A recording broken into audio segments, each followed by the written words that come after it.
we'll discuss about the hypertrophic cardiomyopathy. Okay, that is also called as hypertrophic obstructive cardiomyopathy.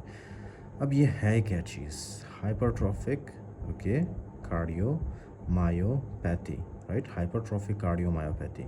In the last lecture we discussed about the dilated cardiomyopathy. Now we'll discuss about hypertrophic cardiomyopathy. अब सिर्फ आपने इतना याद रखना है, right, as in the cause कि hypertrophic cardiomyopathy किस वजह से होता है? These occurs due to the heavy chain, okay, heavy, C for chain, right, C for chain, M for myosin, right, M for myosin, right, okay. तो क्या है कि heavy chain beta myosin, right, इसमें जब म्यूटेशन होता है ना, mutation, okay, इसमें जब म्यूटेशन होता है, ये प्रेजेंट कहाँ पे होता है? This is present inside the myocyte, okay, right. आपका जो हार्ट है वो किस चीज़ से बने होते हैं? आपके हार्ट के सेल्स को हम क्या कहते हैं? Myocytes. For example this is a heart, okay, heart के ये मायोकार्डियम के अंदर कौन से सेल्स होते हैं? Myocytes, fine, myocytes. और मायोसाइट्स के अंदर क्या है? Heavy chain beta myosin, right. इनके अंदर क्या है? इस तरह से एक डॉट की तरह मैं दिखा रहा हूँ, राइट, आपको। इनके अंदर क्या है? Heavy chain beta myosin, okay, heavy chain beta myosin. अगर इस हैवी चेन बीटा मायोसिन में कोई म्यूटेशन हो, right, so that will lead to hypertrophic cardiomyopathy, right, okay. So this is the cause of hypertrophic cardiomyopathy. Now you must build a concept for you. क्या होता है इसमें? ये आपको नज़र आ रहा है, this is the heart, this is left ventricle, this is right ventricle, this is left atrium, this is right atrium, ये एओर्टा और ये है pulmonary circulation, right.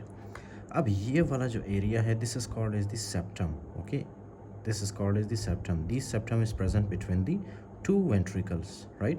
This is called as the septum. अब hypertrophic cardiomyopathy में क्या होता है? इसमें asymmetrical hypertrophy होता है, right? Asymmetrical का मतलब है कि हार्ट के सिर्फ एक साइड पे क्या होता है? हाइपरट्रोफी होता है। हाइपरट्रोफी का मतलब आपको पता है? आई होप कि आपको पता होगा। ये तो नहीं है ना कि मैं बताता जा रहा हूँ और आपको मतलब हाइपरट्रोफी का मतलब ही नहीं पता। अच्छा, ओके, लिसन, हाइपरट्रोफी का मतलब क्या?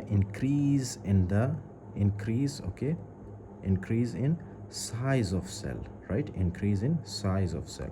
अब जाहिर सी बात है, अगर हार्ट में हाइपरट्रोफी होगा तो हार्ट साइज में इंक्रीज कर जाएगा, राइट।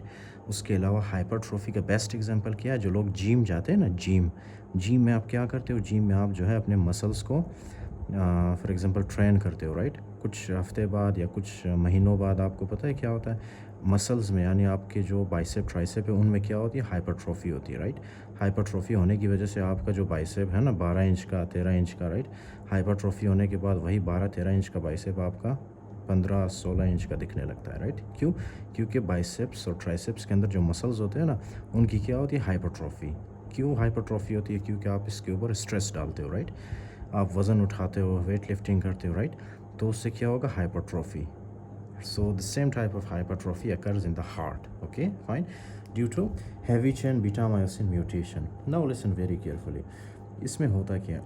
यहाँ पे जो है इसमें asymmetrical hypertrophy होती है, okay, in the septum, in the septal area, right, upper part of septum especially. This is lower part, this is upper part. अब जैसे ही यहाँ पे for example क्या होगा?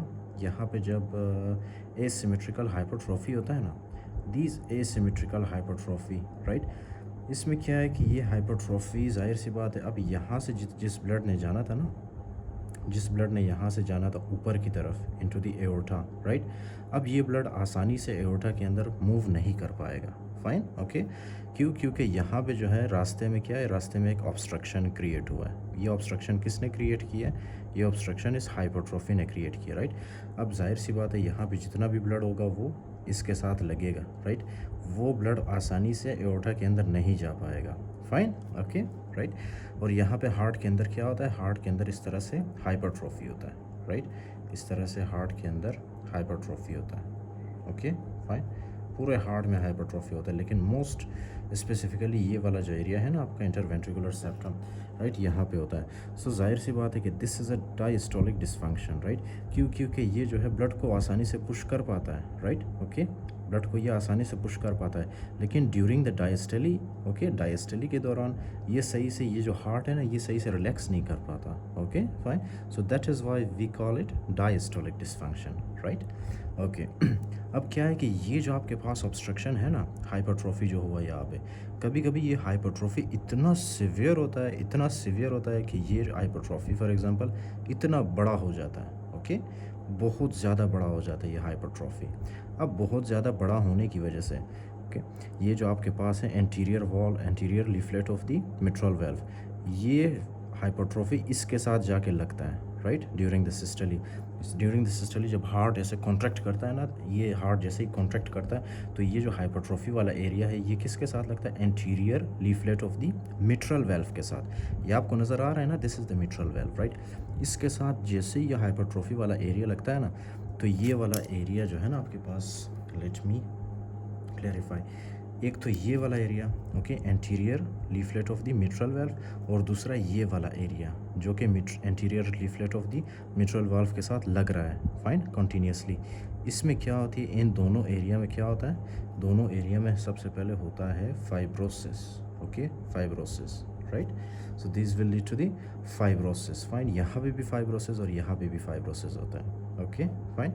तो ये फाइब्रोसिस होता है यहाँ पे। उसके बाद ये जो आपके पास है ना मिट्रल वेल्व, मिट्रल वेल्व में जब भी फाइब्रोसिस होता है ना, तो दिस विल बिकम डैमेज्ड। ये वाला जो मिट्रल वेल्व है एंटीरियर लीफलेट, इसका डैमेज हो जाता है, राइट। अब डैमेज होने की वजह से क्या है कि ये जो आपके पास मिट्रल वेल्व है ये सही से बंद नहीं हो पाता, okay, there will be incomplete closure, ये सही से बंद नहीं पाता, ये दोनों एक दूसरे के साथ सही से अटैच नहीं हो पाते हैं, राइट। जिसकी वजह से क्या होगा, ये जो आपका anterior leaflet of mitral valve है ये ओपन रहेगा, राइट, ये सही से क्लोज नहीं होता। सो क्या होगा, जैसे ही फॉर एग्जांपल ये लेफ़्ट वेंट्रिकल ब्लड को ड्यूरिंग द सिस्टोली पुश करता है ना इनटू द एओर्टा, कुछ ब्लड यहाँ से जाता है हमारे लेफ़्ट एट्रिया में, ओके, लेफ़्ट एट्रियम में, फाइन, कुछ ब्लड जाता है लेफ़्ट एट्रियम में, okay, and this condition is called as the mitral regurgitation, okay, this is called as the mitral regurgitation, mitral regurgitation, fine. तो ये किस वजह से मिट्रल रिगर्जिटेशन होता है, क्योंकि ये जो anterior leaflet of the mitral valve है ना ये डैमेज होता है।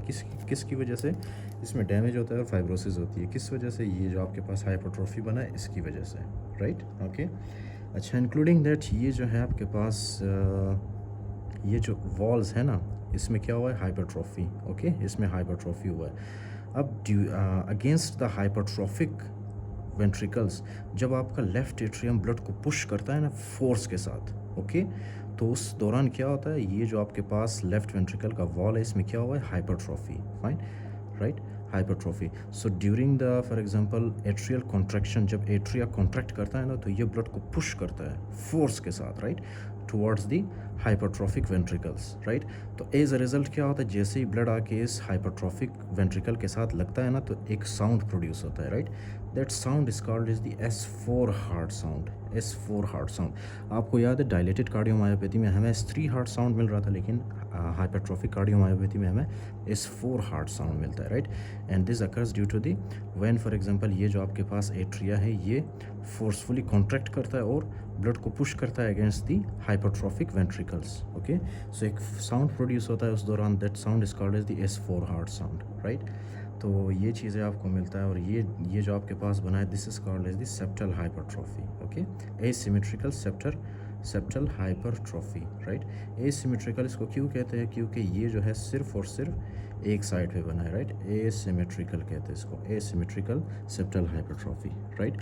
सो these are the findings that you will see. अच्छा, ये दिस इज़ वेरी ऑब्वियस यार, देखो ना यहाँ से ब्लड जाहिर सी बात है सही से मतलब इजीली यहाँ से ब्लड एओर्टा के अंदर पुश नहीं हो रहा, राइट।